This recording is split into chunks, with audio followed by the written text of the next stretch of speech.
माने आज आम पढ़ा कौन छबिड़ मधुबन बोध है छबिड़ मधुबन बोधरु पढ़ा कौन कविता प्रभात कविता कौन पढ़ा प्रभात मन दे शुणव आउ मन रखिबो हैला।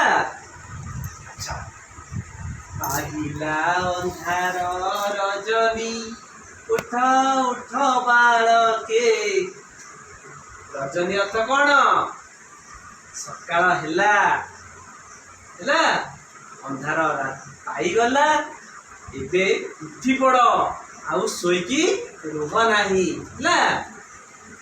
नवीन प्रभात समय एबे गाओ फूल के नवीन अर्थ नुआ सकाळ हेची अरे उठी पड़ आउ हस खेल गाओ दस दिग देख उज्ज्वल पाई रवि किरण दस दिग देख एबे कौन रवि अर्थ कौन सूर्य सूर्य किरण पाई दस दिग एबे कौन देखा उज्ज्वल देखा बुझिल। फूल फुटी अच्छी कानने धीरे बहे पवन अर्थाते फूल माने सब टिकी टिकी फूल माने सकाळ हेची फुटीचंती पवन धीरे धीरे बहु अछि हैला।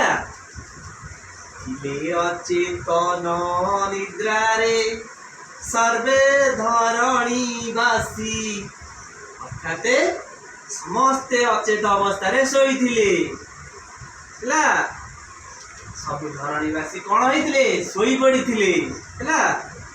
कि मंत्र पढ़िला प्रभात केउ देशरु आसी ए कि सकाळ हैला कि मंत्र पढ़िला समस्ते अचेत अवस्था शोईथिले समस्ते कौन हेले उठी पढ़िले मन रखुछ तो बुझी पारुछ। पाहिला अंधार रजनी उठ उठ बालके नवीन प्रभात समय एबे गाओ फूल के दस दिग देख उज्ज्वल पाई रवि किरण फूल फुटी अच्छी कानने धीरे बहे पवन।